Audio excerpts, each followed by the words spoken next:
चलिए दोस्तों हम शुरू करते हैं। कल मैंने आपको हार्ट के लेयर के बारे में बता दिया था, इंट्रोडक्शनरी पार्ट बता दिया था, आपको बहुत सारी चीज़ें बताई। आज मैं जो बताने जा रहा हूँ पार्ट के अकॉर्डिंग, पेरिकार्डियम हमने पूरा पढ़ा था कि हार्ट की कवरिंग को पेरिकार्डियम कहते हैं। पेरिकार्डियम दो लेयर में होता है, एक विसरल पेरिकार्डियम, एक पैराइटल पेरिकार्डियम।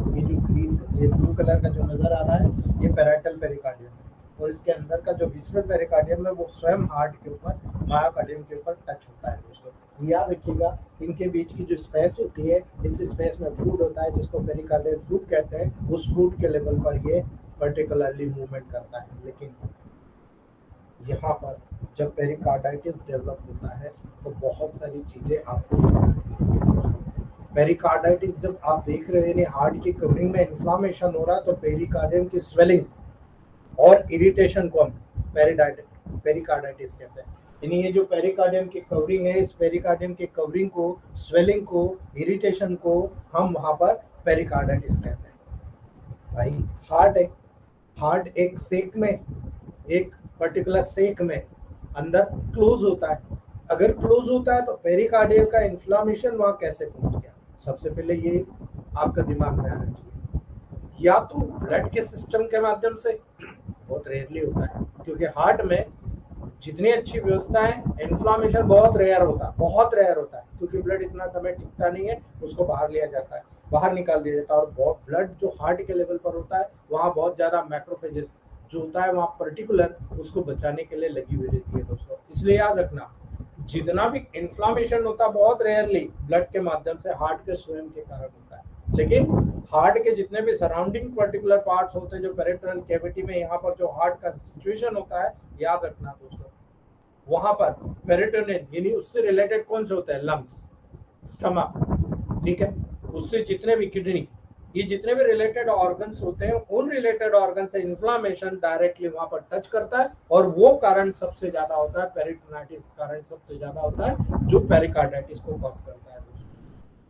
इसलिए आप जब देखते हो तो मैं कहता हूं typhus, typhoid, rheumatism, typhus, typhoid और रूमेटिज्म, ये तीन ऐसी डेंजरस कंडीशन होती है जो डायरेक्टली वहां पर पेरिकार्डाइटिस को कॉज करती है। आप मॉडर्न प्रैक्टिस के जितने भी आप लिटरेचर से उनको उठा लीजिए, आपको ये देखने को मिल जाएगा।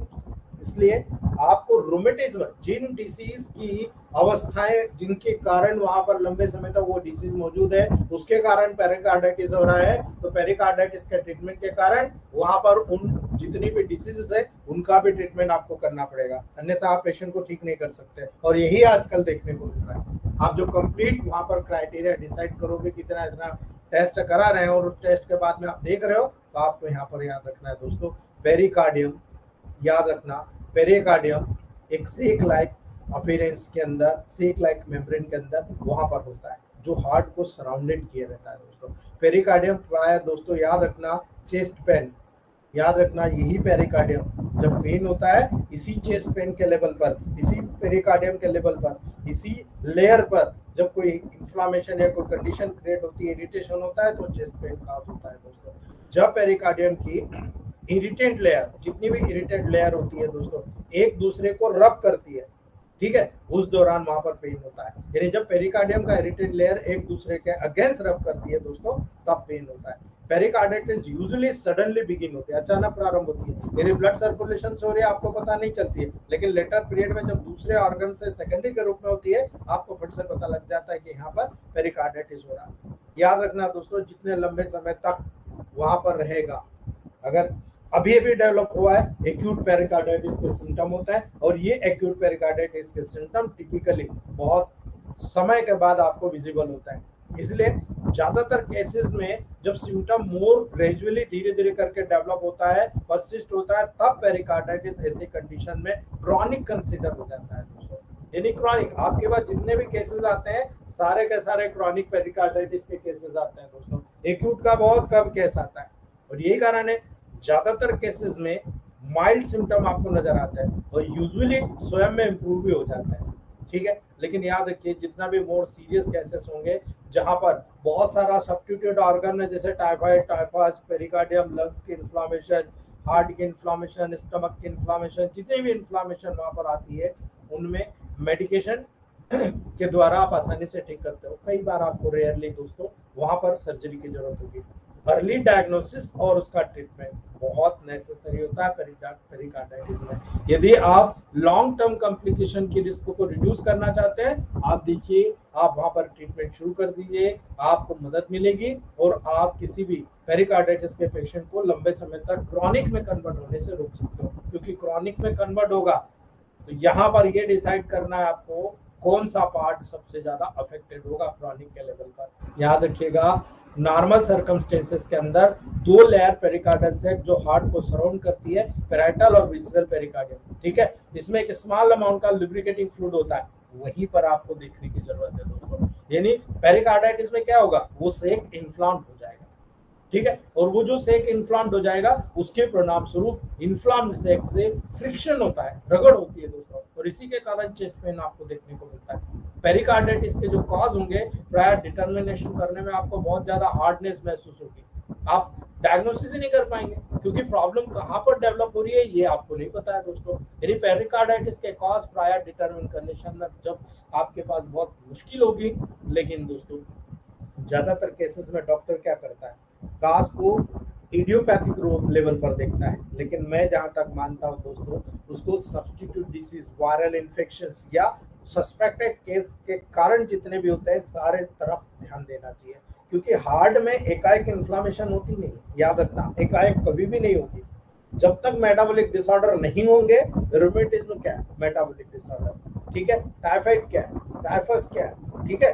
जब तक मेटाबॉलिक डिसऑर्डर नहीं होंगे तब तक हार्ट अफेक्टेड नहीं होगा दोस्तों, आपको डायरेक्टली वहां पर ध्यान रखना पड़ेगा। इसीलिए एक मेजर हार्ट अटैक के बाद कुछ समय में पेरिकार्डाइटिस भी डेवलप हो जाता है।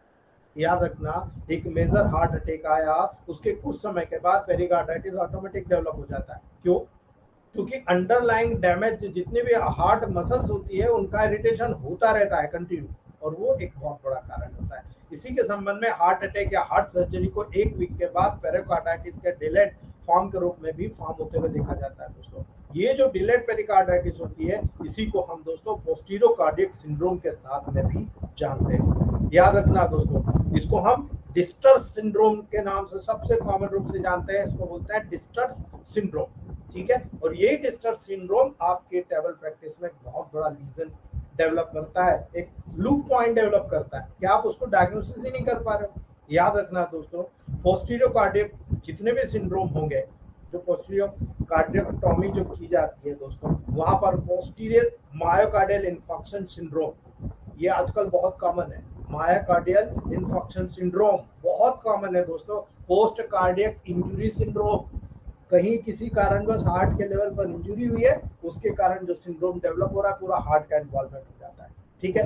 हार्ट है कितना सा, है ना, और हार्ट से रिलेटेड लंग्स, लंग्स से रिलेटेड पर्टिकुलर वहां पर पास में स्टमक, ठीक है।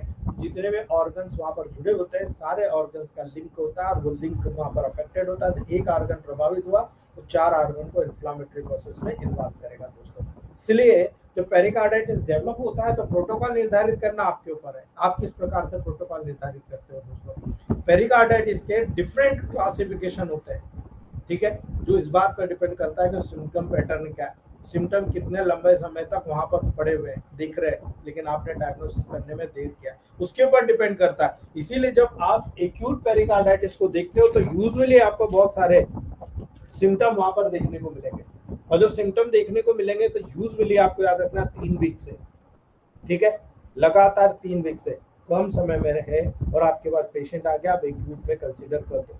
उससे ज्यादा हो गया तो धीरे धीरे सब एक्यूट में चला गया और लेटर स्टेज में क्रॉनिक में चला गया। इसलिए याद रखना दोस्तों, जितनी भी इंसेंट पेरिकार्डाइटिस होती है 6 वीक से ज्यादा में आपको लॉस्ट होती हुई नजर आती है दोस्तों। 3 महीना मान के चलिए आप, जो व्यक्ति 3 महीने तक चले गया, आप मान लीजिए सब क्यूटेनियस में चला गया, सब एक्यूट कंडीशन में चला गया, वो कंटिन्यूस अगर रहती है, लंबे समय तक रहती है, क्रॉनिक में चला गया।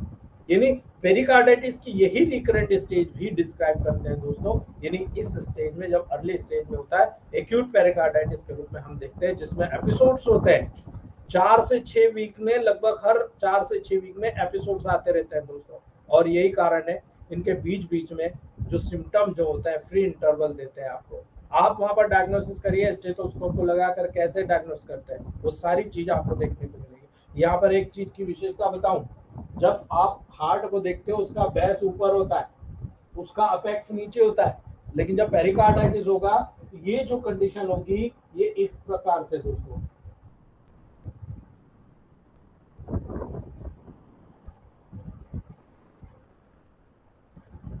ये अपेक्स हल्का सा अपवर्ड हो जाएगा, ये जो बेस होता है डाउनवर्ड और आउटवर्ड, बाहर की तरफ, नीचे की तरफ और बाहर की तरफ निकल आएगा। यानी नॉर्मल अवस्था में ऐसा है, लेकिन जब पेरिकार्डाइटिस हुई, फ्लूइड का यहाँ पर डिपोजिशन होना शुरू हुआ, हार्ट का बेस थोड़ा सा डाउनवर्ड और आउटवर्ड बाहर की तरफ निकल आएगा, अपेक्स टिल्टेड अबव, अपेक्स जो होता है ऊपर की तरफ टिल्ट हो जाएगा दोस्तों। और यही कारण है ये डायग्नोस्टिक पाउंड होता है, जब कार्डियक वाल के ऊपर आप स्टेथोस्कोप लगाते हो तब वहां पर आपको नजर आ जाएगी ये चीज कि यहाँ पर कार्डियक वाल के लेवल पर जो रिकरेंट साउंड आप सुनाई देते हैं वो साउंड में परिवर्तन आ जाता है, और आप वहां पर इसे मायोकार्डियम या एंडोकार्डाइटिस के लेवल से डिफरेंट वहां पर डायग्नोस कर सकते हो दोस्तों। बताऊंगा आगे कैसे। पेरिकार्डाइटिस को रिकरेंट भी डिस्क्राइब कर सकते हो कि ये रिकरेंट होता है। याद रखना, पेरिकार्डाइटिस यदि क्रॉनिक कंसीडर होगा दोस्तों तो सिम्टम 3 महीने से ऊपर चले जाए, आप मान के चलिएगा कि वो क्रॉनिक पेरिकार्डाइटिस में चला गया दोस्तों। यदि एक्यूट पेरिकार्डाइटिस है, मोस्ट कॉमन सिम्टम क्या मिलेंगे?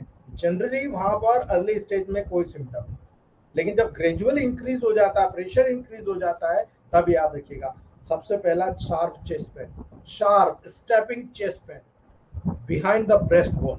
ये जो आपका ब्रेस्ट बोन है, इस ब्रेस्ट बोन के जस्ट पीछे के साइड आपको बहुत ही पेनफुल सिम्टम्स आपको देखने को मिलता है दोस्तों। और इसीलिए आपको याद रखना है, जब एक्यूट पेरिकार्डाइटिस के साथ डल चेस्ट पेन होता है, एकिंग होता है, प्रेशर लाइक इंस्टीड होता है, बहुत ही ज्यादा इंटेंसिटी के होता है दोस्तों, बहुत डेंजरस कंडीशन होती है। इसलिए एक्यूट पेरिकार्डाइटिस का पेन लेफ्ट शोल्डर और नेक में चला जाता है, लेफ्ट शोल्डर पर और आपके गर्दन में जाता है बिकॉज ऑफ दिस दोस्तों। इसीलिए ये प्राय दोस्तों इंटेंसिफाई होता है जब कफ होता है, यानी पेशेंट को जब कफ होता है ये पेन बढ़ जाता है। याद रखना वो कार्डियक कफ कहलाता है। जब कफ होगा, कफ बढ़ेगा, वहां पर पेन लेफ्ट साइड में जाकर आपके नेक तक जाता है। आपका डायग्नोसिस कंफर्म होना चाहिए, देयर में be something wrong on heart region. याद रखना दोस्तों, जब बहुत इंटेंसिटी उसकी चेंज हो जाती है तब एक्यूट पेरिकार्डाइटिस का जो सिम्टम आपको देखने को मिलता है ये प्राय इंटेंसिफाई होता है, अचानक डेवलप होता है सडनली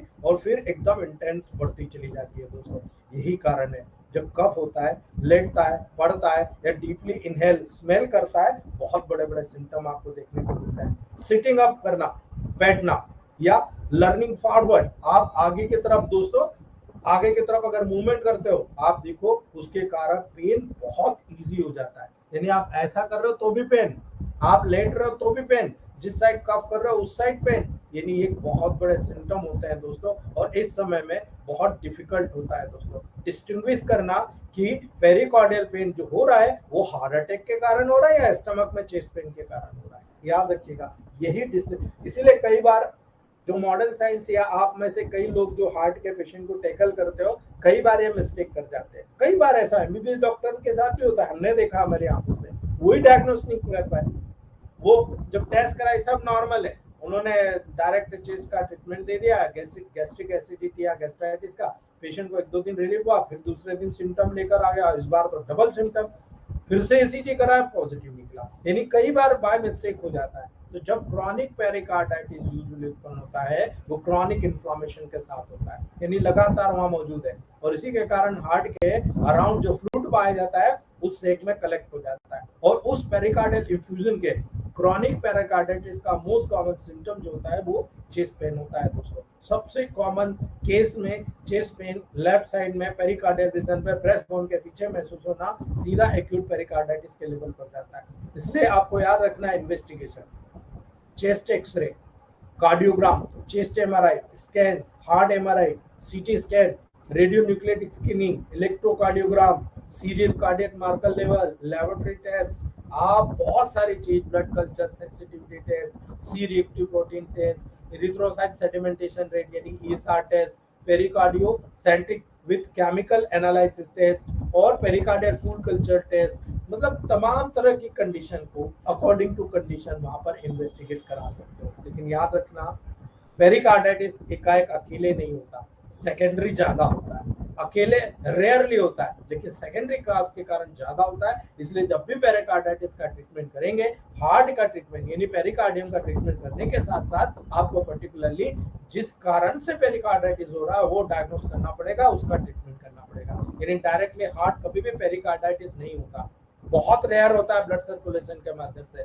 लेकिन जो ऑर्गन आसपास के हैं उन ऑर्गन्स में कोई इरिटेशन या इन्फ्लामेशन होगा, उसके कारण जो आपको पेरिकार्डाइटिस होगा वो सबसे कॉमन होगा। इसलिए प्रोटोकॉल भी उसी के समय देना है। एक्यूट और क्रॉनिक में दोनों में थोड़ा सा डिफरेंस करना है दोस्तों। एक्यूट में जाएंगे तो अगर कोई दूसरे कारण नजर आ रहे हैं तो इन तीन में सारे कारण, इन चार मेडिसिन में जो दूसरे कारण है लगभग सारे कारण इनमें इन्वॉल्व हो रहे हैं। एक फंक्शन, एक ब्लड प्यूरिफिकेशन, हार्ट प्यूरिफिकेशन, एक कॉम्प्लिकेशन हेरिडिटरी या जो भी सर्जिकल अप्रोच, जहां सर्जरी की जरूरत होती है वहां वेन वन की जरूरत होती है। डब्ल्यू जहां पर सर्जरी की जरूरत होती है वेन वन के साथ डब्ल्यू को ऐड कर दो। याद रखना दोस्तों, ये प्रोटोकॉल यहाँ पर बहुत ब्रिलियंट काम करेगा। H5A3 वेन वन डब्ल्यू को नेगेटिव कर दो आप, थर्ड डायल्यूशन या और नेगेटिव, ठीक है, आप देकर देखो, बहुत ही मस्त रिजल्ट आपको देखने को मिलता है। H5A3B, H5A3B अल्टरनेट C10F1Y, ये भी बहुत अच्छे रिजल्ट दे रहा है दोस्तों। लेकिन इन्वॉल्वमेंट होना इंटेस्टाइन यानी टाइफाइड, टाइफस या फिर रोमेटिक अगर फीवर नजर आता है तब आपको ये प्रोटोकॉल में रोमेटिक फीवर का प्रोटोकॉल इसके साथ ऐड करना पड़ेगा। वही H5C4F1RE पॉजिटिव है, याद रखना। A3C5WB D4 में हार्ट पर मसाज कीजिए। लेकिन मैं यहाँ दो चीज बताऊंगा दोस्तों, दो चीज आपको स्पेशल बताऊंगा। जब यहाँ पर आप नॉर्मल प्रयोग करते हो तो हार्ट के नॉर्मल 99% डिसीजेस में A3C5WB का रोल है, लेकिन यहाँ पर प्रॉब्लम राइट साइड में आ रही है। और राइट साइड में जो प्रॉब्लम आ रही है तो राइट साइड में प्रॉब्लम का सबसे बड़ा सॉल्यूशन जो होता है, यदि आप कहीं पर भी टेबल प्रैक्टिस की बात करेंगे उसका सॉल्यूशन ये नजर आएगा। यदि फ्लूइड का कलेक्शन हो रहा है तो आपको A2 का रोल देखना पड़ेगा। यानी हार्ट मसाज में A3 से, अब पाल्पिटेशन हुआ तो क्या करोगे? जब भी पाल्पिटेशन होता है A3 से बेटर रिजल्ट मुझे A2 का मिला है दोस्तों। ये मैं आपको समझाना चाहता हूँ यहाँ पर, इसलिए बता रहा हूँ। A2 H2 C2L1W second dilution में फ्रीक्वेंटली चला दो आप, याद रख लेना दोस्तों। यहाँ पर जब फ्लूइड कलेक्शन होता है पेरिकार्डियल कैविटी में तब A2 H2 C2L1W second dilution में फ्रीक्वेंटली चला दीजिए। आप देखिएगा वो फ्लूइड जो कलेक्ट हो रहा है बिल्कुल साफ हो जाएगा। यहाँ पर हील करने के लिए गैंग्रीनल फोर्ट को फ्रीक्वेंटली दे दीजिए, बहुत अच्छा काम करेगा। जितनी भी इन्फ्लामेशन हो रही है, इन्फ्लामेशन को सुखाकर, फ्लूइड को सुखाकर वहां से पूरा साफ कर देगा। और इंजेक्शन नंबर 27 1 cc डेली लगाना है आपको। इंजेक्शन नंबर जो 27 है 1 ml डेली आपको लगाना। आप देखो कितना बढ़िया पेरिकार्डाइटिस है। इस इंजेक्शन को हम हर हार्ट अटैक के लेवल पर, हार्ट के लेवल पर वहां पर जरूर यूज करते हैं और बहुत ही ब्रिलियंट प्रोटोकॉल का रिजल्ट मिलते हैं दोस्तों। जब क्रॉनिक पेरिकार्डाइटिस में आएंगे आप C2 या C5 आप फ्रीक्वेंटली यूज कर सकते हो दोस्तों। C2 या C5 फ्रीक्वेंटली यूज करोगे, इंजेक्शन नंबर 12 के लेवल पर आप इसको यूज कर सकते हो। बहुत अच्छे रिजल्ट आपको देखने को मिलेंगे दोस्तों, बहुत शानदार रिजल्ट इसके देखने को मिले हैं। और यही कारण है हमारे टेबल प्रैक्टिस में इसके चांसेस जो होते हैं ट्रीटमेंट के वो बहुत बढ़ जाते हैं।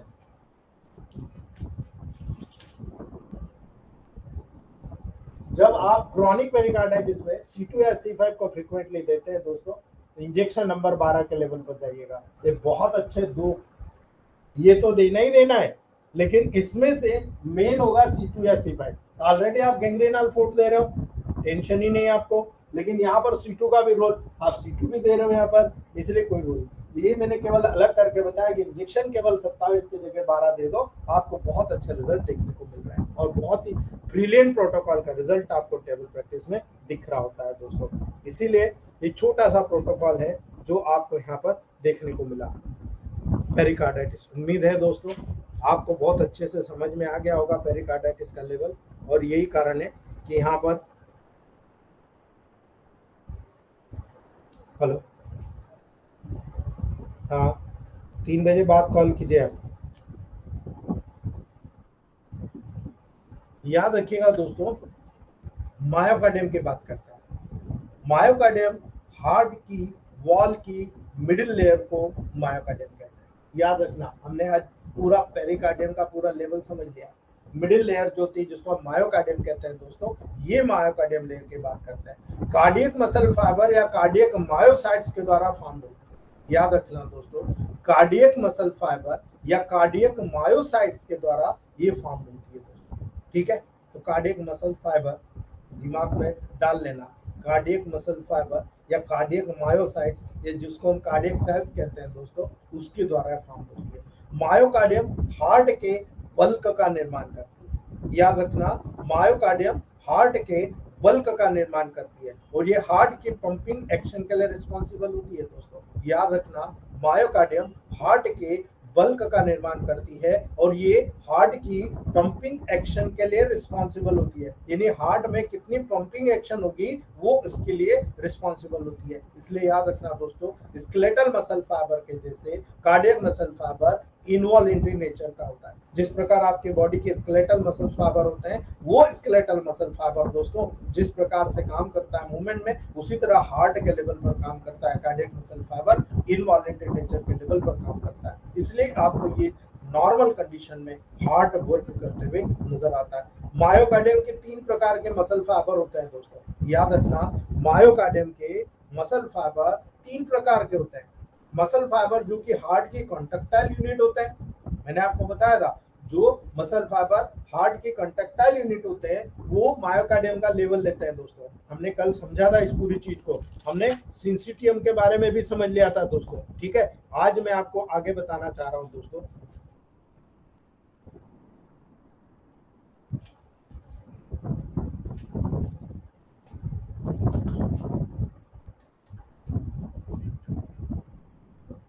जब आप पेस मेकर की बात आज हम शुरू करते हैं।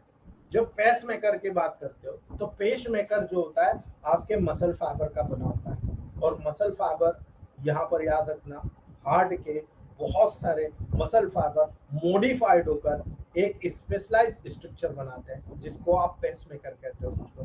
यानी मसल फाइबर जो पेस मेकर को फॉर्म करते हैं उनमें लेस स्ट्राइशन होता है। याद रखिएगा, मैंने कल आपको जो धारियां बताई थी वो धारियां कार्डियक मसल्स में, खास तौर से पेस मेकर जब यहाँ पर बनेगा तो ये जो पेस मेकर ऐसे नोड बन रहा है, ये ऐसे नोड दोस्तों, पर्टिकुलर जहाँ सुपीरियर वेना कवा ओपन हो रही है उसके जस्ट लेटरल में आपको ऐसे नोड नजर आता है। ये ऐसे नोड जो होता है लेस स्ट्राइशन वाली मॉडिफाइड सेल्स का बना होता है दोस्तों। याद रखिएगा, यही कारण है दोस्तों इस सिंसिटियम वाले जो एरिया में आप मायोकार्डियम के लेवल पर जाकर स्टडी करते हो, ये पेसमेकर आपके लिए बहुत इंपॉर्टेंट होता है।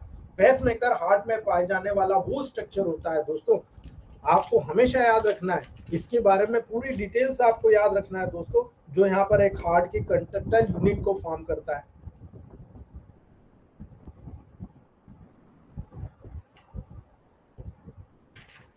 याद रखना, इसमें कई कैरेक्टरिस्टिक फीचर होते हैं जो मैं आपको बताना चाहता हूँ, वो मैं ऐड कर रहा हूँ, और उस ऐड करने के द्वारा आपको समझ में आएगा कि पेस मेकर जब फंक्शन करता है तो उसका फंक्शन कितना लिंकेज होता है। यदि ऐसे नोड काम नहीं करेगा आपका हार्ट कैसे काम करेगा, ठीक है। याद रखना, पेस मेकर हार्ट में पाए जाने वाला एक स्ट्रक्चर होता है जो हार्ट बीट की इंपल्स को जनरेट करने का काम करता है। आगे पूरा कंडक्टिंग सिस्टम ऑफ हार्ट है, उसमें पूरा डिटेल बताऊंगा, लेकिन यहाँ पे समझ लीजिए आप कि यहाँ पर जब आपका एक स्टिमुलस होता है, इसको स्टिमुलेट करता है, तो ये स्टिमुलस दोस्तों पर्टिकुलर ऐसे नोड को स्टिमुलेट करता है, वहां लोकल नर्व एंडिंग्स के माध्यम से, आपके ऑटोनॉमिक नर्वस सिस्टम के माध्यम से पेस मेकर को स्टिमुलेशन मिलता है, और पेस मेकर स्टिमुलेट होकर हार्ट बीट की इंपल्सेस को जनरेट करता है, यानी आपके कॉन्ट्रैक्शन रिलैक्सेशन हार्ट के फंक्शंस को मैनेज करता है। ये पेस मेकर सेल जिसे हम पी सेल कहते हैं दोस्तों, उसके द्वारा अर्थात ऐसे नोड साइनो एट्रियल नोड, उसके द्वारा ह्यूमन हार्ट में पेस मेकर को फॉर्म करने का काम करता है। यानी जो पी सेल्स होती है, ये पी सेल्स ह्यूमन हार्ट में ऐसे नोड को फॉर्म करने का काम करता है।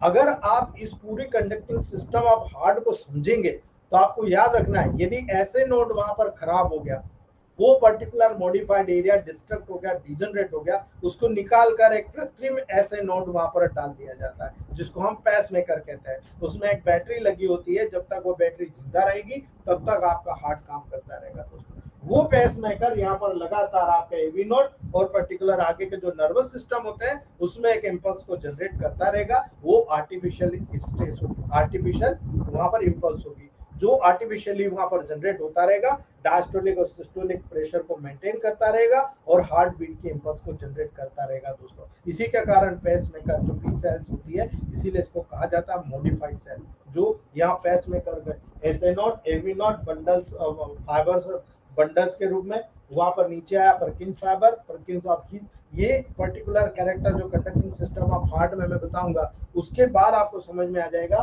कि यहाँ से आया, यहाँ पर नीचे की साइड दोनों साइड टर्न हुआ, यहाँ पर जो पर्टिकुलर ब्रांचेस बनाई और परकिंस फाइबर के रूप में यहाँ से शुरू हुआ, यहाँ हुआ, यहाँ आया, एट्रियोवेंट्रिकुलर वाल को क्रॉस करके आया, कुछ समय नीचे तक आया, फिर डाइवर्ट हो गया दोनों साइड। और याद रखिएगा ये दोनों वेंट्रिकल्स को काम कराने में इसी ऐसे एवी नोड के बंडल्स का काम होता है दोस्तों। इसलिए यहाँ पर सबसे इंपॉर्टेंट कैरेक्टरिस्टिक फीचर जो होता है वो होता है muscle fibre which form conducting system of heart. ठीक है, ये जो है आपकी बॉडी में कंडक्टिंग सिस्टम ऑफ हार्ट का निर्माण करता है, जिसका एक डिफरेंट चैप्टर है, लेकिन इंट्रोडक्शन पार्ट है जो यहाँ पर हमको देखना और सीखना है। हार्ट के कंडक्टिंग सिस्टम का निर्माण मॉडिफाइड कार्डियक मसल फाइबर के द्वारा होता है, एकदम मॉडिफाई हो गए और मॉडिफाइड कार्डियक मसल फाइबर के द्वारा हो रहा है। आप देख रहे हो ना दोस्तों, पुराने समय में जो कपड़े चलते थे अब वो अब रिवाइज होने लग गए, फिर से वही फैशन आ गया, याद रखना। तो नया उसको नए लुक में लाया जा रहा है, इसलिए क्या हो रहा है, वो मॉडिफाइड हो गया। वैसे यहाँ पर जो मसल फाइबर होते हैं जो कार्डियक मसल में सिंपली हर जगह पाए जाते हैं, वैसा नहीं होता, एक मॉडिफाइड रूप में वहां पर आते हैं दोस्तों। ऐसे नोड से इंपल्सेस डायरेक्टली एट्रिया को ट्रांसमिटेड करते हैं दोस्तों। ये इंपल्सेस डायरेक्टली एट्रिया को ट्रांसमिटेड करते हैं और ये कारण है जो इंपल्सेस वेंट्रिकल को ट्रांसमिट होता है दोस्तों, वो कंडक्टिंग सिस्टम को डिफरेंट कंपोनेंट्स के माध्यम से ट्रांसमिटेड होते हुए देखा जाता है। यानी याद रखना, यहाँ पर जो भी इंपल्सेस एट्रिया से आएंगे वो वेंट्रिकल्स में ट्रांसमिटेड होंगे इसी कंडक्टिंग सिस्टम ऑफ हार्ट के माध्यम से, और वही कंडक्टिंग सिस्टम के डिफरेंट कंपोनेंट्स के माध्यम से ट्रांसमिटेड होते हैं जो मैं बता रहा हूँ आपको। ऐसे नोड से कहाँ आया, एबी नोड में आया। अब एबी नोड कहाँ है, जो आर्टेरियल सिस्टम है, जो आपके एट्रियोवेंट्रिकुलर सेप्टम है, जो एट्रियम को वेंट्रिकल से अलग कर रहा है, वहां पर आया और वहां से एट्रियम में से इंपल्सेस को वेंट्रिकल में ट्रांसमिट करता है। ये पूरा का पूरा कंडक्टिंग सिस्टम ऑफ हार्ट होता है, जिसके माध्यम से मायोकार्डियम का पूरा फंक्शन आपको देखने को मिलता है। कल जब मायोकार्डाइटिस बताऊंगा तब आपको बहुत सारी चीजें बताऊंगा। आपने जाना है कि मायोकार्डियम में फैटी इन्फिल्ट्रेशन भी होता है, वैक्सी इन्फिल्ट्रेशन भी होता है, फाइब्रस इन्फिल्ट्रेशन भी होता है, मायोकार्डियम की एट्रोफी भी होती है, हार्ट की एट्रोफी होती है कि नहीं होती है, क्यों होती है, कभी समझने की कोशिश किया आपने, नहीं किया, बताऊंगा दोस्तों। इंडोकार्डियम, मायोकार्डियम का पूरा एक्सप्लेनेशन मैंने आपको बताया।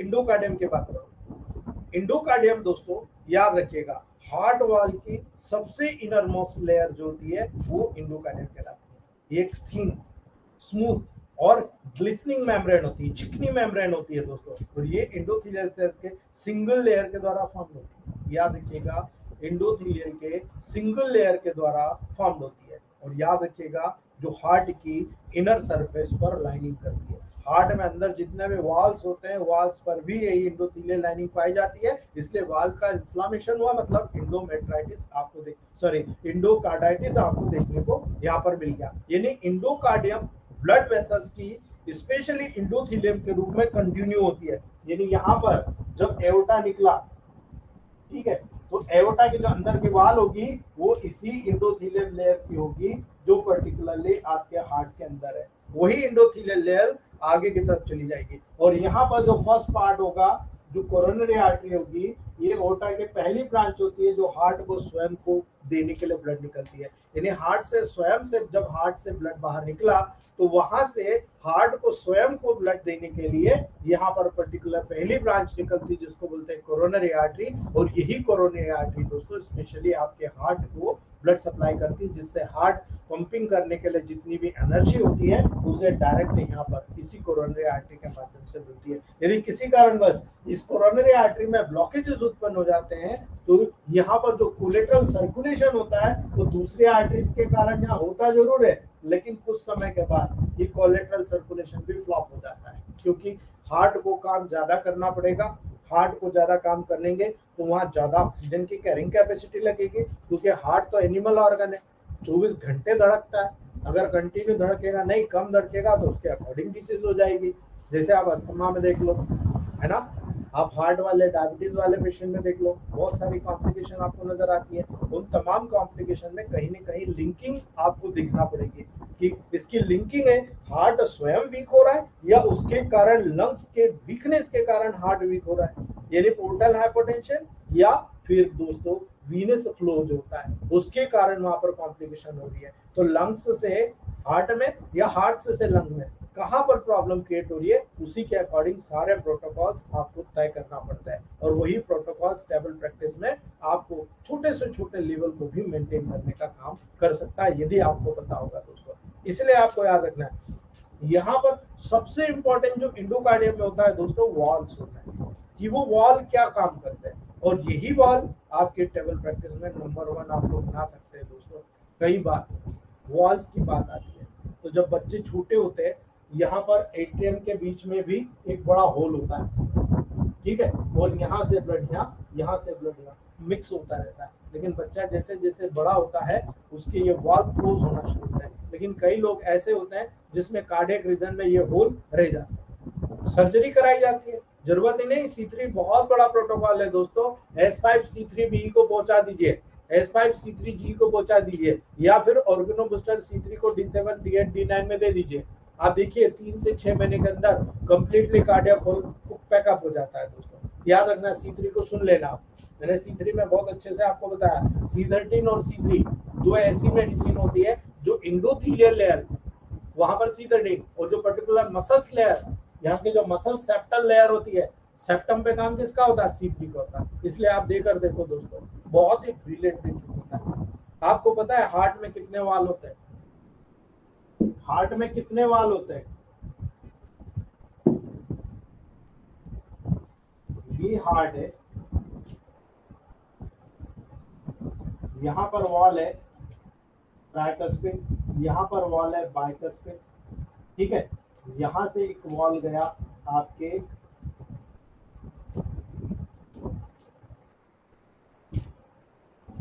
और यहाँ पर एक वॉल आया, एक यहाँ पर आया, ठीक है। इसको बोलते हैं एओर्टिक वॉल, इसको बोलते हैं जो हार्ट में आ रहा है यहाँ पर जो होगा इसको बोलते हैं पल्मोनरी वॉल, इसको बोलते हैं ट्राइकस्पिड, और ये इस बाइकस्पिड या माइटल वॉल।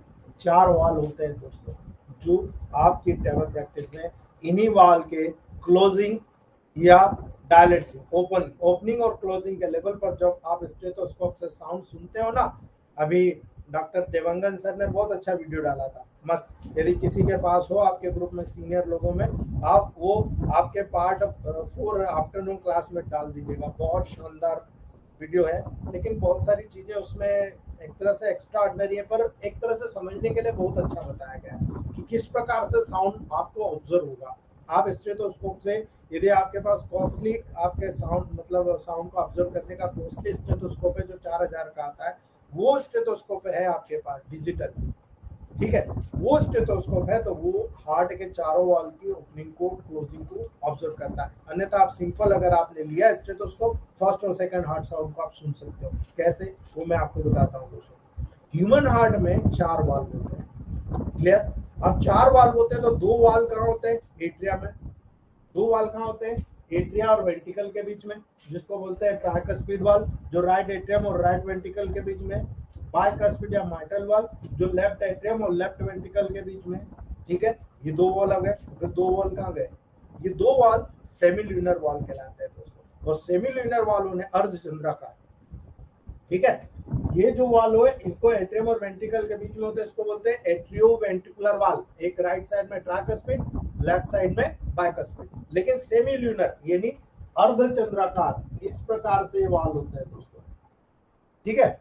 इसको बोलते हैं अर्धचंद्राकार। ये जो सेमील्यूनर वाल होता है दोस्तों, याद रखिएगा, जो ब्लड वेसल्स की ओपनिंग पर, ठीक है, वेंट्रिकल से अराइज होता है। जो ब्लड वेसल्स की ओपनिंग होती है यहाँ पर एओर्टा के लेवल पर, ठीक है, जो ब्लड वेसल्स की ओपनिंग होती है वहां पर वेंट्रिकल पर अराइज होता है, जिसको आप बोलते हो सिस्टमिक एओर्टा, इसको क्या बोलते हो, सिस्टमिक एओर्टा, और एक होता है पल्मोनरी एओर्टा, ठीक है, जो लंग्स से पर्टिकुलर आपके लेफ्ट एट्रियम में आता है, और वो जो ओपनिंग होती है वो पल्मोनरी एओर्टा के लेवल पर होता है। तो याद रखिएगा, हार्ट का वॉल्व हार्ट में केवल एक ही तरफ ब्लड के फ्लो को परमिट करता है, यानी एट्रिया से आया वो वेंट्रिकल में जाएगा, वेंट्रिकल से एट्रिया में नहीं चला जाएगा, ठीक है, वेंट्रिकल से आया वो हार्ट में जाएगा, और हार्ट से आया वो एट्रिया में जाएगा, और वेंट्रिकल से आपकी एओर्टा में जाएगा, यानी एक वे, वन वे डायरेक्शन होता है। जो वाल ओपन होगा ऊपर से नीचे, नीचे से हार्ट में, हार्ट से आपका सॉरी लंग्स में, लंग्स से आपका पर्टिकुलर एट्रिया में, एट्रिया से वेंट्रिकल में, वेंट्रिकल से एओर्टा के माध्यम से आपके बाहर, यानी 4 प्रकार के वाल्व होते हैं आपके बॉडी में। याद रखना, 2 एट्रियोवेंट्रिकुलर, एक आपका पल्मोनरी एओर्टा के लेवल पर, एक आपका पर्टिकुलर दोस्तों सिस्टमिक एओर्टा के लेवल पर। याद रखना दोस्तों, जब इन्हीं वाल्व की फिलॉसफी पढ़ोगे तब आपको बहुत अच्छी अच्छी चीजें बताने वाला हूँ दोस्तों। आज बहुत सारी चीजें आपको क्लियर हो जाएगी, और कल जो बाकी की बची है वो भी बहुत अच्छी तरीके से आपको क्लियर हो जाएगी।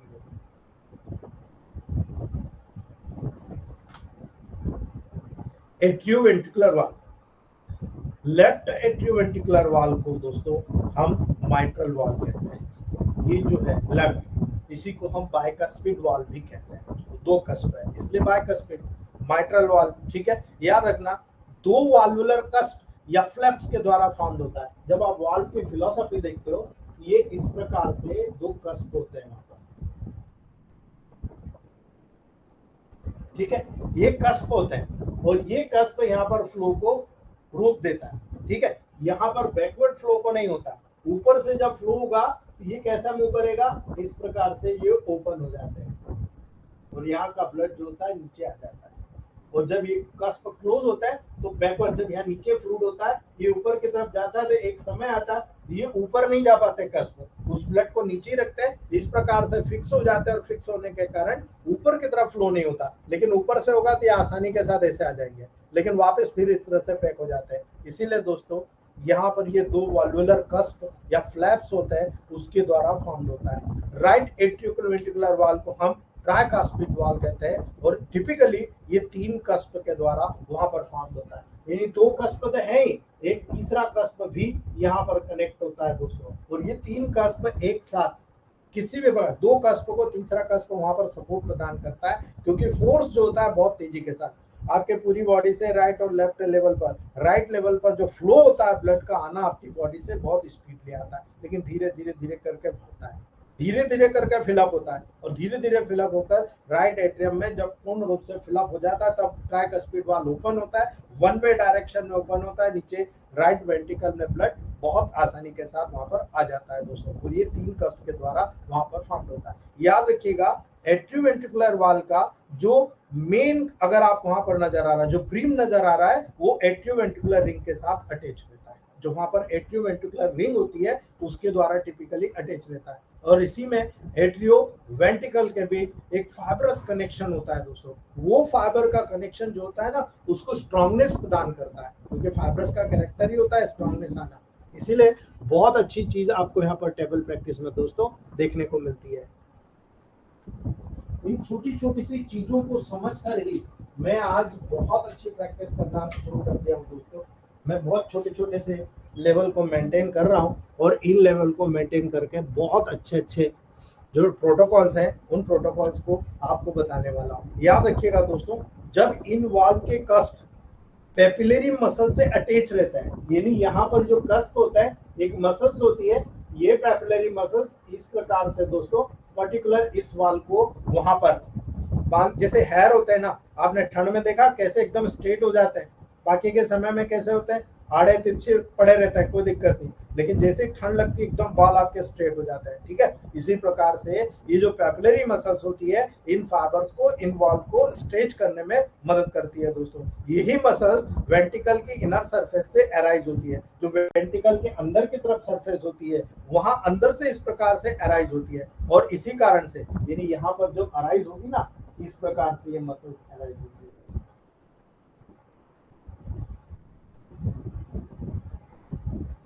ठीक है। और इन्हीं मसल्स के ऊपर जब वहां पर ब्लड ऊपर से आकर टच होता है तब इनमें वाइब्रेशन होता है, और यही वाइब्रेशन का साउंड आप लोग स्टार्ट करते हो, सुनते हो, तो आप कहते हो कि साहब यहाँ पर ओपन हुआ या क्लोज हुआ। याद रखना, यही साउंड आपको डिफरेंशिएट करके बताता है कि कौन सा वॉल ओपन हुआ, कौन सा वॉल क्लोज हुआ। यानी पेपिलरी मसल्स जो होती है, इन्हीं कस्प के क्लोजर में बहुत इंपॉर्टेंट रोल प्ले करती है दोस्तों। यानी जब वहां पर ये कर्व यहाँ पर ब्लड फील हो जाता है, ये कस्प पे स्टेज पड़ता है, तो वहां पर बैकवर्ड फ्लो प्रिवेंट होने के लिए कस्प बंद हो जाता है। इसीलिए वेंट्रिकुलर कॉन्ट्रैक्शन के दौरान वेंट्रिकल से एओर्टा में बैकवर्ड फ्लो, ब्लड के बैकवर्ड फ्लो को वहां पर प्रिवेंट करने में इन्हीं फाइबर्स का, इन्हीं पेपिलरी मसल्स का बहुत बड़ा रोल होता है। इसलिए इसका एडवांटेज यहाँ पर देखा जाता है दोस्तों।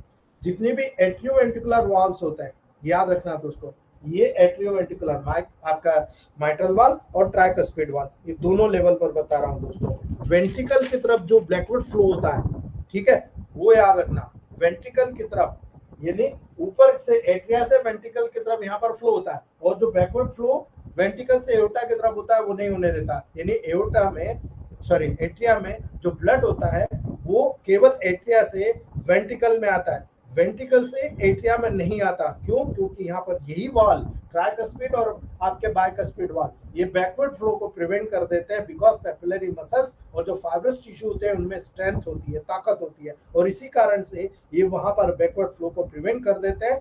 यही कारण होता है दोस्तों माइट्रल वॉल रिकर्जिटेशन जैसी जब डिसीज आती है, वहां पर ये वॉल जो होते हैं लीकेज कर जाते हैं, इनके फ्लैप्स जो होते हैं प्रॉपरली क्लोज नहीं होते हैं, और उसके कारण वहां पर ब्लड ऊपर की तरफ चला जाता है। और ये बहुत डेंजरस कंडीशन होती है, जिसमें कई बार पेशेंट को बहुत बड़ी बड़ी कॉम्प्लिकेशंस डेवलप होती है। प्रॉपरली ऑक्सीजनेशन और डीऑक्सीजनेशन का लेवल मेंटेन नहीं कर पाते, और कई बड़ी बड़ी डिसीज में वहां पर पेशेंट की डेथ होते हुए भी देखा गया है दोस्तों, याद रखिएगा। इसलिए वॉल का लेवल हम आगे और इसको अच्छे से समझेंगे, लेकिन जितना वॉल मुझे बताना था आपको कैरेक्टर, वो मैं बता दिया आपको। नेक्स्ट बात करते हैं सेमिल्यूनर वॉल। जो यहाँ पर वो होते हैं, छोटे छोटे वाल होते हैं अर्धचंद्राकार। ये जो सेमिल्यूनर वाल होते हैं ये बहुत स्पेसिफिक होते हैं दोस्तों। यानी सिस्टमिक एओर्टा और पल्मोनरी आर्टरी, ठीक है, सिस्टमिक एओर्टा यानी यहाँ से जो सिस्टमिक एओर्टा निकल रहा है, ये सिस्टमिक एओर्टा, और ये जो लंग्स से आपके लेफ्ट एट्रियम में जो वॉल ओपन हो रहा है, जो शुद्ध ब्लड आपके लंग्स से ऑक्सीजनेटेड होकर जब लेफ्ट एट्रियम में आ रहा है, तो वो जो वाल जिसके द्वारा गार्ड होता है, वो पल्मोनरी आर्टरी की ओपनिंग के लेवल पर जो वाल होता है, उसको हम सेमिल्यूनर वाल कहते हैं दोस्तों। याद रखना, इस एओर्टिक वाल और इसे पल्मोनरी वाल, यहाँ पर एओर्टिक वाल, यहाँ पर पल्मोनरी वाल, ये दोनों सेमिल्यूनर वाल होते हैं दोस्तों। याद रखिएगा, ये हाफ मून से अर्धचंद्राकार होने के कारण दो वॉल्स के द्वारा, याद रखना, दो फ्लैप्स के द्वारा सेमिल्यूनर वाल को वहां पर जनरेट करते हैं। यानी सेमिल्यूनर वाल अगर देखा जाए दोस्तों, तो दो ओपनिंग होती है और एक नीचे के साइड, टोटल 3 फ्लैप्स का बना होता है। याद रखना, सेमिल्यूनर वाल इस प्रकार से, एक फ्लैप, दो फ्लैप और तीसरा फ्लैप, 3 फ्लैप का बना होता है, और यही कारण है इसको आप सेमिल्यूनर वाल कहते हैं दोस्तों। सेमिल्यूनर वाल जब 3 फ्लैप का बना होता है तो इसका कोई कारण होगा। सेमिल्यूनर वाल केवल एओर्टा और केवल पल्मोनरी आर्टरी की तरफ ओपन होता है। याद रखना, केवल एओर्टा और केवल पल्मोनरी आर्टरी की तरफ वहां पर ओपन होता है। और याद रखिएगा, वेंट्रिकल्स में ब्लड के बैकवर्ड फ्लो को प्रिवेंट करता है। वेंट्रिकल्स में यानी एओर्टा में जाएगा तो एओर्टा में, और यहाँ से किसी भी प्रकार से वेंट्रिकल्स में बैकवर्ड फ्लो को रोकने का काम करता है। याद रखना दोस्तों, एक पल्मोनरी आर्टरी मतलब यहाँ से आपके left ventricle, sorry right ventricle से, और लेफ्ट वेंट्रिकल, राइट वेंट्रिकल से लंग्स में जाना और आपके लेफ्ट वेंट्रिकल से एओर्टा में जाना, इन दोनों के लेवल पर जो वाल्व होते हैं सेमिल्यूनर वाल्व होते हैं, जो बैकवर्ड फ्लो को रोक देते हैं। और बैकवर्ड फ्लो रुकेगा तभी हार्ट वहां पर नॉर्मल फंक्शन करता रहेगा। हार्ट के चारों चेंबर्स में जो ब्लड का फ्लो होता है, एक सामंजस्य के साथ में कंटिन्यू वहां पर मूवमेंट करता रहता है, और उन्हीं सामंजस्य, उन्हीं बैलेंस के माध्यम से हार्ट का पूरा फंक्शन वहां पर नॉर्मलाइज होता रहता है। इसीलिए आपको यहाँ पर हार्ट की इसी एक्शन के बारे में जानना है, इसी पूरी behaviour of this walls, this chambers आपको यहाँ पर सिलेक्ट करना है दोस्तों। यानी हार्ट की एक्शन को हम कई टाइप में क्लासिफाइड करते हैं दोस्तों। यदि आप टेबल प्रैक्टिस में देखेंगे तो आपको क्रोनोट्रॉपिक एक्शन नजर आएगा, ठीक है, क्रोनोट्रॉपिक एक्शन। दूसरा नजर आएगा आयोनोट्रॉपिक एक्शन। ये वो एक्शंस हैं जिनको जानने के बाद आप कार्डियोलॉजिस्ट बन जाओगे, क्योंकि इलेक्ट्रोमेपैथ में इन्हीं मिनरल्स को बैलेंस करके बहुत इजी है आप उसकी कार्डियक की जितनी प्रॉब्लम्स होती है ठीक कर देते हो। आपको याद हो हम लोग कहते हैं इलेक्ट्रोलाइट इम्बैलेंस हुआ, जो मॉडर्न साइंस के डॉक्टर होते हैं वो सीधे ही कह देते हैं एडमिट हो जाओ, बहुत डेंजरस कंडीशन, एडमिट हो जाओ। हमारे डॉक्टर्स क्या बोलते हैं, एडमिट हो जाओ, क्योंकि उनको पता है केवल दो फार्मूला है, जनरल टॉनिक नेचुरल टॉनिक के साथ H6C6L1 YB दे दो नेगेटिव में, तीनों प्रोटोकॉल नेगेटिव दे दो। आप देख लेना दोस्तों 10 से 15 मिनट लगेंगे, पेशेंट नॉर्मलाइज होने लगेगा, 2 से 3 दिन लगेंगे, उसके जितने भी इलेक्ट्रोलाइट्स है सब नॉर्मल होगा, एवरीथिंग विल बी नॉर्मल। आप करके देख लेना दोस्तों। क्यों? क्योंकि हमने इन चीजों को समझा है, क्रोनोट्रॉपिक एक्शन को देखा, आयोनोट्रॉपिक एक्शन को देखा, ड्रोमोट्रॉपिक एक्शन को देखा, पैथमोट्रॉपिक एक्शन को देखा और ल्यूसीट्रॉपिक एक्शन को देखा। ये 5 एक्शन आपके हार्ट में होती है दोस्तों, याद रख लेना।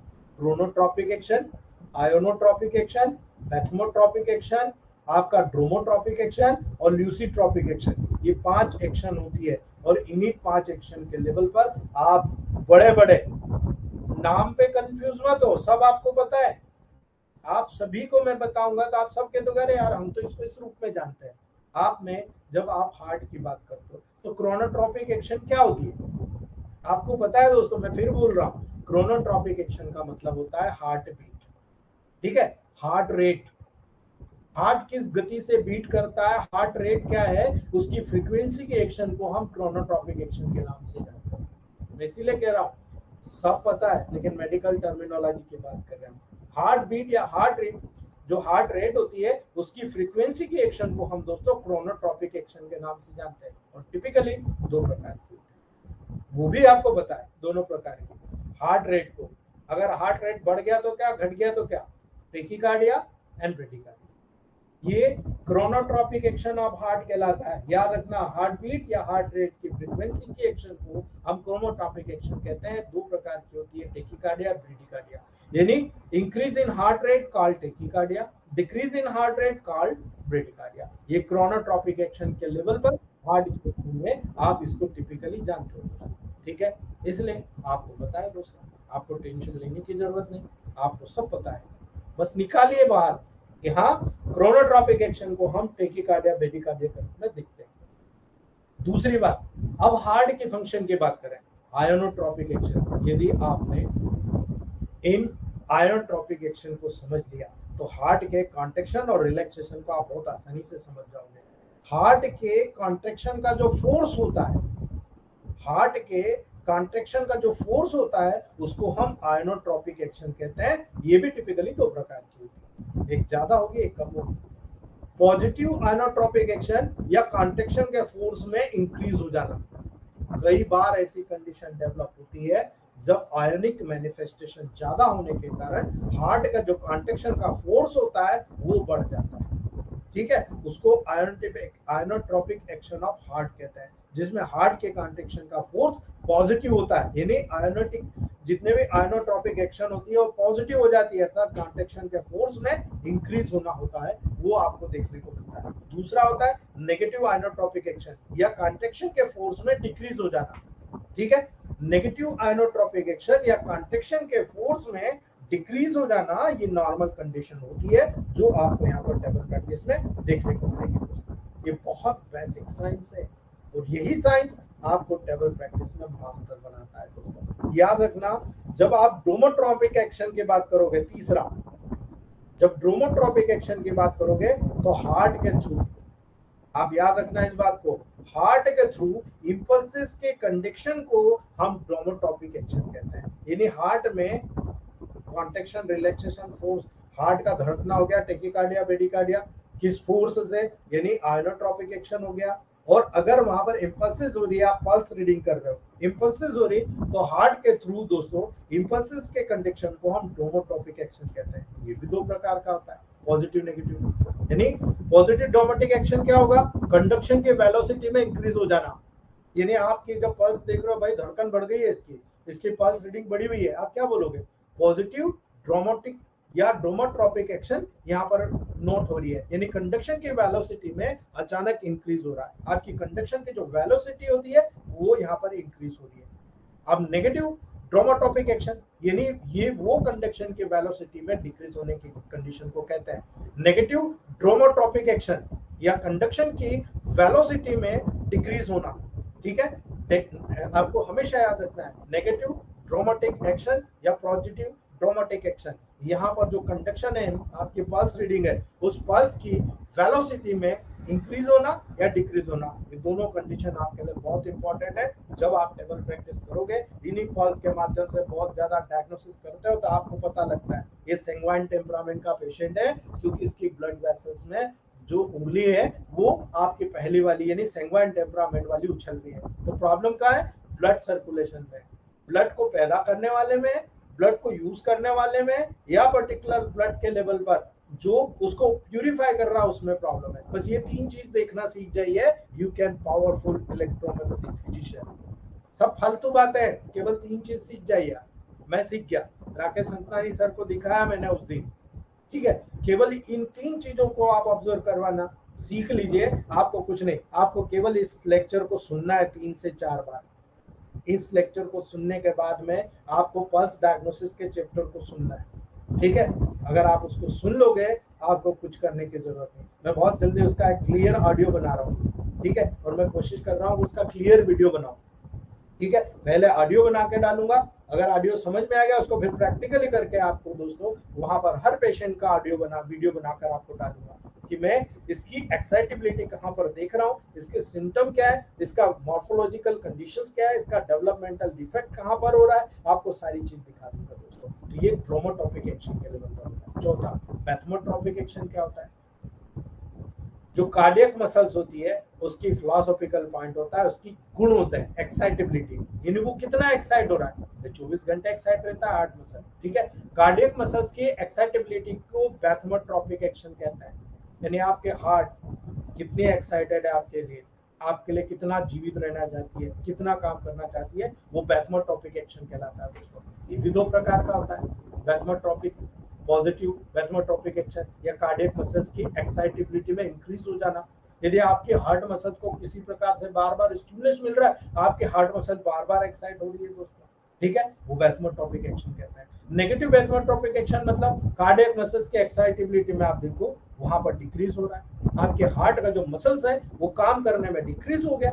ये पूरी एक्टिविटी टेबल प्रैक्टिस में आपको देखने को मिलेगी, और अगर ये आपको सीखने को मिल गया, आपको कुछ भी करने की जरूरत नहीं है, आप बहुत अच्छी तरीके से अथेंटिकेशन के रूप में हार्ट की हर बीमारियों को केवल पल्स रीडिंग के डायग्नोसिस से कंफर्म कर सकते हो।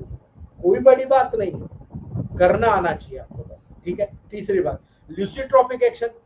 ठीक है, बहुत इजीली समझोगे दोस्तों, जब आप कॉन्ट्रैक्शन के बाद कार्डियक मसल्स की रिलैक्सेशन होने की जो एबिलिटी होती है उसको बोलते हैं ल्यूसिट्रोपिक एक्शन। अभी तक हमने जितना पढ़ा कॉन्ट्रैक्शन बढ़ रहा घट रहा, हमने कभी ये नहीं करा कि कॉन्ट्रैक्शन हुआ रिलैक्सेशन, कॉन्ट्रैक्शन रिलैक्सेशन। तो रिलैक्सेशन की जो कंडीशन नजर आएगी ल्यूसिट्रोपिक एक्शन के लेवल पर आएगी, यानी कॉन्ट्रैक्शन के बाद कार्डियक मसल्स का रिलैक्स होने की जो एबिलिटी होती है उसको ल्यूसिट्रोपिक एक्शन कहते हैं दोस्तों। ये भी टिपिकली दो प्रकार का होता है। ठीक है, पॉजिटिव ल्यूसिट्रोपिक एक्शन या कार्डियक मसल्स के रिलैक्सेशन के इंक्रीज को कहते हैं। यदि आपकी कार्डियक मसल्स का जो रिलैक्सेशन होता है वो इंक्रीज हो गया, उस कंडीशन को आप कहते हो दोस्तों। यानी यहाँ पर पॉजिटिव ल्यूसिट्रोपिक एक्शन या कार्डियक मसल्स का रिलैक्सेशन में इंक्रीज हो रहा है, यानी बहुत ज्यादा समय तक रिलैक्स कर रहा है।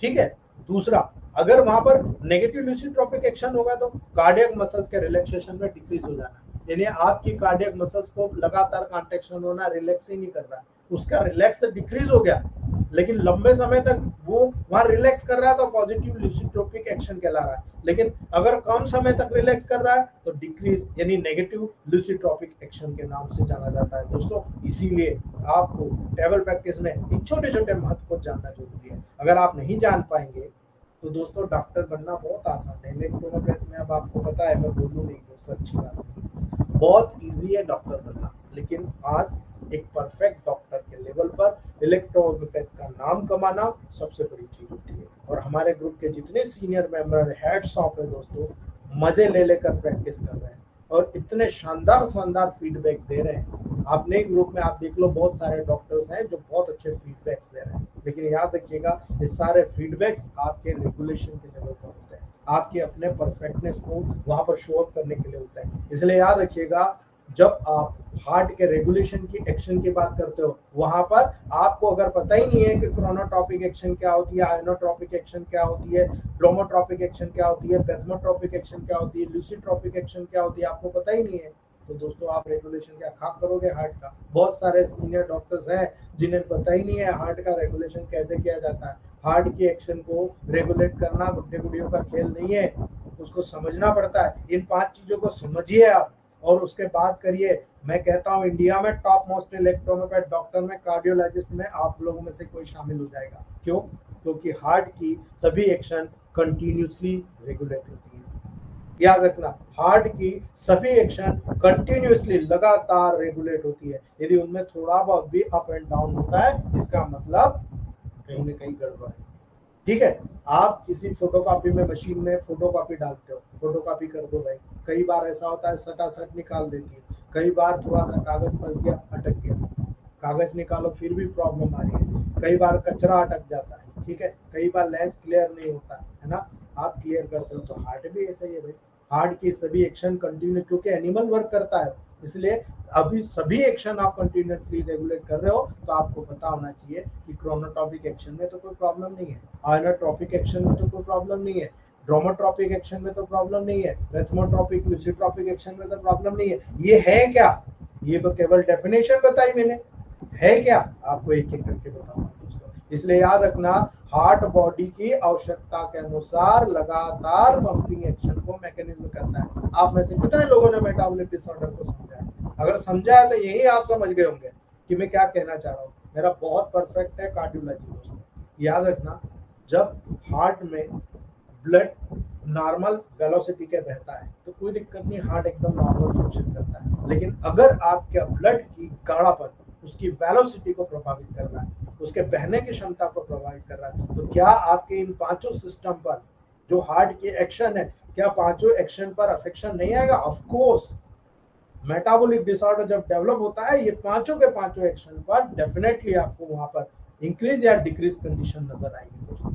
जरूरी नहीं सब इंक्रीज हो, जरूरी नहीं सब डिक्रीज हो, कोई इंक्रीज हो सकता है, कोई डिक्रीज होता है according to particular part of affection. वहां पर सिम्टम आपको नजर आएंगे, कौन सा पार्ट वहां पर अफेक्टेड है, ये आपको सीखने की जरूरत है। यानी अभी हमने पेरिकार्डाइटिस देखा, मैं मानता हूं कि सबसे ज्यादा रूमेटिज्म के कारण पेरिकार्डाइटिस को देखा जाता है, ये मैंने ऑब्जर्वेशन किया है, बहुत जगह पर पढ़ा है, बहुत सारे लिटरेचरों में स्टडी करके मैं बता रहा हूँ दोस्तों।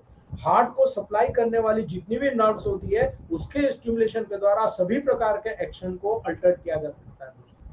याद रख लेना, हार्ट बॉडी की आवश्यकता के अनुसार वर्क कर रहा है। हार्ट को सप्लाई करने वाली जितनी भी नर्व्स हैं, उनके स्टिमुलेशन के द्वारा सभी प्रकार की एक्शन को आप अल्टर कर सकते हो। तो बॉडी अल्टर कर रही है, जब तो मैं भी बोल रहा हूँ कि आप अल्टर कर सकते हो। ठीक है, मैं हमेशा कहता हूँ मॉडर्न साइंस कहता है our body partly control by hormone system, partly bye nervous system. मैं यहाँ पर भी प्रूव करता हूँ, कुछ हार्मोन्स या हार्मोनल सब्सटेंसेस जो बॉडी में सिक्रेटेड होते हैं, ड्रग्स का उपयोग जो करते हैं कार्डियोवास्कुलर डिसीज के ट्रीटमेंट में, उनका उपयोग किया जाता है। याद रख लीजिएगा कि आपके बॉडी में बहुत सारे हार्मोन्स होते हैं जो वहाँ सिक्रीट होते हैं, या बहुत सारे ऐसे सब्सटेंसेस होते हैं जिनको ड्रग्स के रूप में उपयोग करते हैं कार्डियोवास्कुलर डिसीज के ट्रीटमेंट के लेवल पर। अगर ये बात सत्य है तो हार्ट के लेवल पर आप मुझे बता दीजिए पॉजिटिव की नेगेटिव, पॉजिटिव की नेगेटिव। यानी हार्ट को, इसीलिए आप में से जो कसराव सेमिनार के जिन लोगों ने A3B का इंजेक्शन देखा था, 20 ड्रॉप मैंने A3 की बताई, सॉरी 20 ग्लोबल्स, और 20 ड्रॉप मैंने B की बताई। क्यों बताया? बाकी तो सब में 2 ग्लोबल्स बता रहा हूँ, ठीक है, 5 ग्लोबल्स बता रहा हूँ, ज्यादा से ज्यादा 10 ग्लोबल्स बता रहा हूँ, यहाँ तो 20 ग्लोबल सीधे ले लिया आपने। क्यों ले लिए? बिकॉज हार्ट के लेवल पर जितनी भी एक्शन होगी, जितनी भी बीमारी होगी, सब नेगेटिव, यानी हार्ट के कम काम करने से होगी। हार्ट के न्यूट्रिशन में कमी के वजह से, भले हाइपर हो या हाइपो, हार्ट के लेवल पर न्यूट्रिशन की कमी के कारण होगी। यदि ब्लड गाढ़ा हो गया तो वेलोसिटी के कम होने के कारण होगी, बहने की क्षमता कम होने के कारण होगी। हार्ट गाढ़ा हो गया तो न्यूट्रिशन कम मिल रहा हार्ट को, क्योंकि हार्ट के स्वयं की तरफ ब्लड सर्कुलेशन कम हो जाएगा, तो हार्ट क्या काम करेगा, ज्यादा जरूरत से ज्यादा धड़कने का काम करेगा। अब जरूरत से ज्यादा धड़केगा तो किडनी में भी फिल्ट्रेशन के लिए ज्यादा लेके आएगा, ठीक है। और यही कारण है शुरुआत में तो फिल्ट्रेशन बहुत अच्छे तरीके से अडॉप्ट होगा, लेकिन बाद में जब ब्लड बहुत ज्यादा गाढ़ा होगा, क्यों होगा, क्योंकि किडनी जिनको फिल्टर करना चाहिए उनको फिल्टर भी नहीं कर पा रही है, वापस ब्लड में डाल रही है। तो एक समय ऐसा आएगा जो किडनी वापस ब्लड में डाल रही है, वही हार्ट के माध्यम से किडनी तक जाने में भी टाइम लगा देगा, और जब किडनी तक नहीं जाएगा तो किडनी फेलियर के लेवल पर चले जाएगा। यही कारण है लास्ट फिल्ट्रेशन का काम आपकी बॉडी में जितने भी लिक्विड से, जितने भी लिक्विड टॉक्सिक मटेरियल होते हैं उनको बाहर निकालने का काम किडनी करती है। जितने भी डिफिकेशन की प्रोसेस होती है, मल निष्कासन होता है, उनको बाहर निकालने का काम आपका हार्ट करता है, इंटेस्टाइन करता है। ये दोनों के बीच में जब फेलियर होता है, इसका खामियाजा सीधे हार्ट को भुगतना पड़ता है, जो आप देख रहे हो दोस्तों, ठीक है। तो आज हम लोग यही रखते हैं, कल मैं आपको ब्लड वेसल से रिलेटेड जितने भी कॉन्सेप्ट्स हैं वो कल क्लियर करूंगा, और उसके बाद में हम लोग हार्ट, कल आपको मायोकार्डाइटिस का पूरा मैं बताऊंगा, कैसे, क्यों, कहां पर, कब, क्या क्या होता है, ट्रॉपिक क्यों होती है, सारी चीजें आपको विजिबल बताऊंगा। यदि आप में से किसी को कोई क्वेश्चन है तो आप लोग पूछ सकते हो दोस्तों।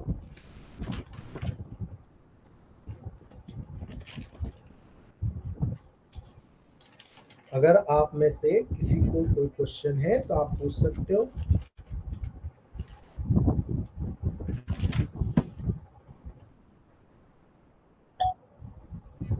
जी मंसूर सर, आदेश कीजिए। जी मंसूर सर बोलिए। सर नमस्ते सर। नमस्ते मंसूर सर। सर सर मेरा एक लेडी पेशेंट है जिसके सर गैस्ट्रो का शिकायत हुआ था 3 साल पहले। आज सर उसके बॉडी पर पूरा जलन हो रही सर। मैंने उसको 2 महीना पहले S2 जनरल टॉनिक वाला दिया था सर, S2 C15B और ये 1BE निगेटिव में सर। उसका रिजल्ट तो 15 दिन रिजल्ट मिला, फिर उसके बाद में सर आज भी उनको बहुत ज्यादा दर्द और जलन हो रही सर उनके बॉडी में।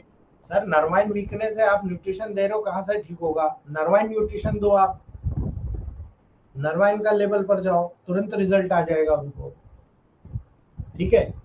आप नर्वाइन के लेवल पर जाओ, ठीक हो जाएंगे वो। जी Rakesh sir, Rakesh sir. Thank you sir lecture के लिए, बढ़िया बहुत सर। जी सर। सर ये पूछा था कि ये एंडोथेलियल लेयर पे जो आपने C13 का रोल बताया, तो ये पूरी जो भी अंदर इंटरनल वॉल है उस पे पूरा अगर डिफेक्ट या स्वेलिंग आता है तो यही काम करेगा ना sir, organo booster C13? Sir wait करिए, कल या परसों में वही चैप्टर आ रहा है, मैं आपको प्रूफ के साथ बताऊंगा।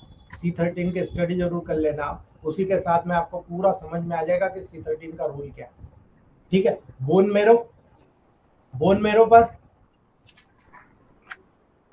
लिंक दे दिया मैंने, बोन मेरो पर जी है ना। अब आप उससे लिंक कर लो हार्ट का।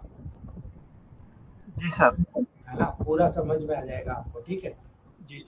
सर एक चीज और पूछा था, जैसे ये पेरिकार्डिटिस होता है तो इस पे सर फ्लूइड का कलेक्शन भी तो देखने को मिल सकता है सर अपने को? बिल्कुल मिलता है सर, मिलता है, मैंने बताया आपको फ्लूइड का तो इसमें कलेक्शन। जी उसमें सर वो S2C2L1Y नेगेटिव में अपन देंगे, इसके साथ क्या देना है कि ये ऑर्गेनो बूस्टर से काम हो जाएगा? सर सेकंड डायल्यूशन मैंने दिया है, देखो आप A2S2C2L1W सेकंड डायल्यूशन, ठीक है। इसी से हो जाएगा सर?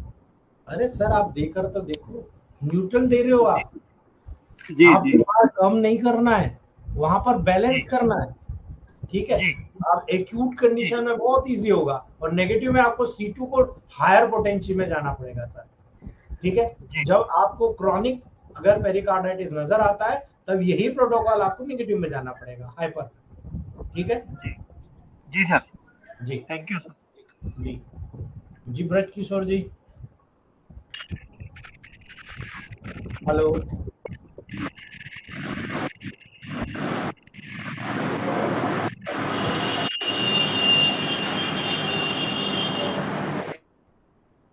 और किसी को क्वेश्चन है? चलिए यही क्लोज करते हैं दोस्तों।